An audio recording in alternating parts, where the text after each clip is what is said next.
Hello everyone and welcome back to the channel. In today's video we will be covering the cognitive therapy. तो cognitive therapy में हम videos को 3 parts में divide करेंगे. This is the first part of the video जहाँ पर हम rational emotive therapy की बात करेंगे. सेकेंड वीडियो में we will be talking about Aaron Beck's cognitive theory and third video में हम CBT की बात करेंगे. तो cognitive therapy as a whole is a second way to go to that home. कौन सा होम? वो थेरेपी, वो हीलिंग तक का जो हमारा पूरा प्रोसेस है वहाँ पे एक और तरीका क्या है? Cognitive therapy. तो कॉग्निटिव थेरेपी में हम cognition is what? The thinking part है ना, कि the process of thinking cognition होता है. तो अब यहाँ पे थेरेपी कॉग्निशन से कैसे रिलेटेड हुई कि हम आपकी थिंकिंग को ही मॉडिफाई करेंगे फॉर द थेरेपी. ठीक है, because it is concern with इसका जो अब यहाँ पे हमने जो कॉमन पैटर्न की बात करी थी कि हर एक थेरेपी हम सबसे पहले कॉज जानेंगे कि साइकोलॉजिकल डिस्ट्रेस का कॉज क्या है. तो यहाँ पे वो कॉज क्या है? इर्रैशनल थॉट्स, इर्रैशनल बिलीव्स. और इर्रैशनल थॉट्स या इर्रैशनल बिलीव्स क्या होते हैं? जिनकी कोई वजह ही नहीं, मतलब जिनका कोई लॉजिक ही नहीं. ठीक है, वो हो गए आपके irrational thoughts and beliefs. So now सबसे पहले हम एल्बर्ट एलिस की रैशनल इमोटिव थेरेपी की बात कर रहे हैं. Rational emotive therapy which was given by Albert Ellis. अब यहाँ पे जो सेंट्रल थीसिस है इस थेरेपी का, दैट इज़ द इर्रैशनल बिलीव्स. तो इर्रैशनल क्या हो गया? जिनका कोई कोई लॉजिक नहीं है, जो किसी फैक्ट्स पे बेस्ड नहीं है, जिनका कोई रीज़न नहीं है. ठीक है, मतलब वो beliefs it does not really make sense when you examine it act carefully. तो अगर मैं रैशनल की बात करूँ तो फॉर एग्जाम्पल हो सकता है कि I didn't pass the exam this time because I didn't prepare well and if I study harder so I can do better next time. But इसके इर्रैशनल वर्जन क्या होगा कि I fail this exam so I am stupid and will never succeed in life. ठीक है, या फिर एक example हो सकता है एवरीवन मस्ट लाइक मी और एल्स आई एम वर्थलेस. इसका कोई लॉजिक ही नहीं है because it is impossible for everyone to like anyone. या फिर सेकेंड एग्जाम्पल, अगर कुछ बुरा होता है मेरे साथ, इसका मतलब मेरी पूरी ज़िंदगी ख़राब है. यहाँ पर आपने एग्जैजरेट कर दिया क्योंकि एक बैड इवेंट आपकी पूरी ज़िंदगी को डिफाइन नहीं कर सकता. या फिर I must be perfect all the time, ये अनरियलिस्टिक है. Nobody is perfect and nobody can remain perfect all the time. ठीक है, तो ये जो इस थेरेपी का जो पूरा थीसिस, जो सेंट्रल बिलीफ है, वो इन इर्रैशनल बिलीव्स पे बेस्ड है, जो कि मीडिएट करते हैं between the antecedent events and their consequences. तो एंटीसीडेंट इवेंट्स क्या होते हैं? वो events which cause the psychological distress. So RAT basically says कि it is not the event itself जो हमें अपसेट बनाता है. ठीक है, it is not the event जो हमें अपसेट बनाता है. मतलब कि अगर कोई बच्चा जो है वो फेल हो जाता है, उसके मार्क्स कम आते हैं, तो ये वो इवेंट नहीं है. ये इवेंट विल नॉट डिसाइड कि वो अपसेट होता है कि नहीं, but the way we think about the event, मैं इस इवेंट के बारे में कैसे सोचूंगा या सोचूंगी, वो मुझे जो है बताता है कि वो इवेंट कैसे हम ऑर्गेनाइज कर रहे हैं. For example, if your friend doesn't reply to your message, तो यहाँ पे जो इवेंट है वो क्या हो गया? ये रिप्लाई. एंड अगर उसने नहीं रिप्लाई किया तो इर्रैशनल बिलीफ कुड भी कि वो मुझे पसंद नहीं करता तो इसलिए वो मेरा रिप्लाई भी नहीं कर रहा. सो ये जो कॉन्सिक्वेंस यहाँ पर होगा वो क्या होगा कि आप सैड हो गए या फिर आप एंग्री हो गए. तो यहाँ पे जो ये इर्रैशनल बिलीफ है ये मीडिएट करता है बिटवीन दी एंटीसीडेंट इवेंट्स और consequence, and it is not the event which is going to decide that what will make you upset. ठीक है, अब जो फर्स्ट स्टेप होता है RAT में, that is ABC analysis, that is antecedent belief और consequence analysis. तो A का मतलब होता है एंटीसीडेंट इवेंट, जो कि मैंने बताया वो event which causes the psychological distress. B क्या होता है? B होता है आपका बिलीफ, इर्रैशनल बिलीव्स, जो कि आपकी प्रेजेंट रियलिटी को डिस्टॉर्ट करते हैं. ठीक है, आपका क्या सोचना है, आपकी क्या बिलीफ है अबाउट द इवेंट.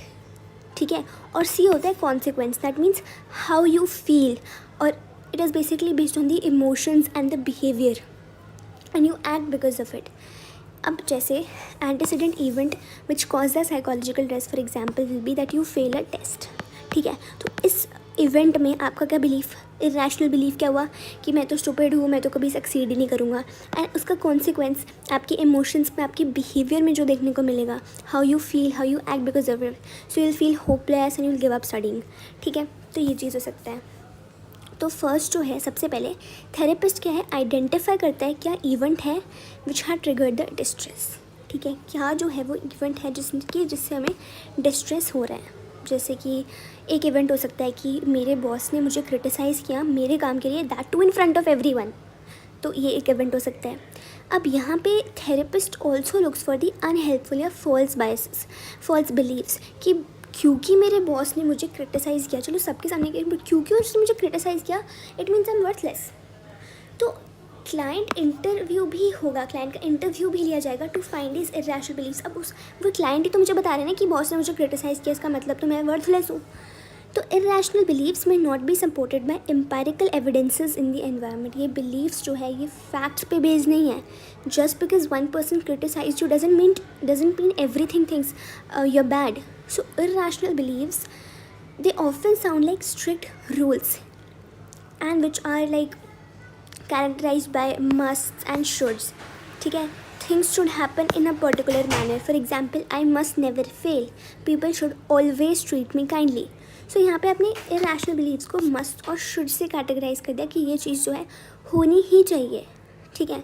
या फिर तो हम क्या कर रहे हैं, हम अनरियलिस्टिक एक्सपेक्टेशंस क्रिएट कर रहे हैं और इन अनरियलिस्टिक एक्सपेक्टेशंस से हम खुद के लिए ही एक सफरिंग क्रिएट कर रहे हैं। Why should everyone love you, tell मी।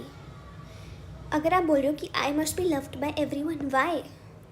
हर कोई इंसान, आप हर किसी इंसान को पसंद नहीं कर सकते। How do you expect the same thing happen in return with you?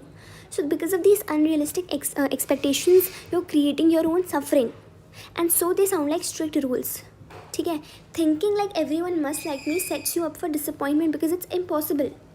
Now the way you interpret events, the way you interpret your events with irrational beliefs creates emotional pen.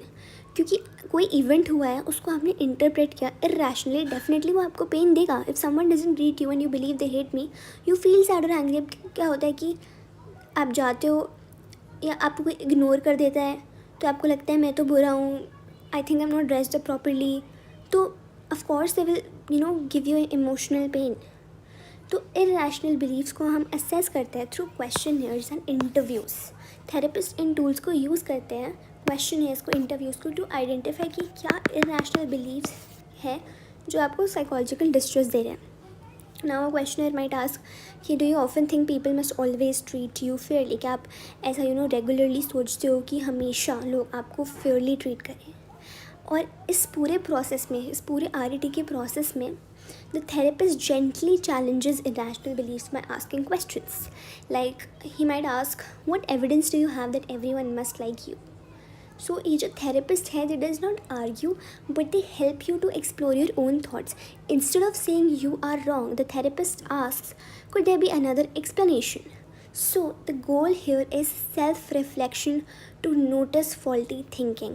Therapist आपको faulty thinking को खुद identify करने में help करेगा by these non directive questioning, ठीक है। इसको आप कैसे देख सकते हो? By self reflection. Now, a student who failed an exam may realize that failing once doesn't mean I'm a failure. And over time, people replace the rational beliefs with rational ones. So changing from I must always succeed to it's okay to fail sometimes and I can learn from it. So rational beliefs lead to healthier emotions and less distress. And instead of being devastated by criticism because you think I can improve from feedback and feel motivated rather than crushed. So RET हमें teach करता है that it is not events that hurt us but our irrational beliefs about them.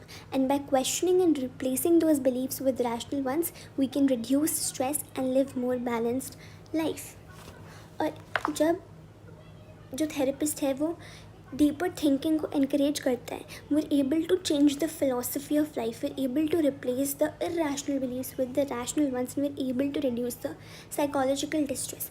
These non-directive questioning is gentle, it is not probing, and it encourages deeper thinking about life, about the problems, about the assumptions we have. So that is all for this rational emotive therapy, जो कि सिर्फ first part है cognitive therapy का। Next video में we will be looking about the Aaron Beck's cognitive therapy. And with that is it for this video. Thank you.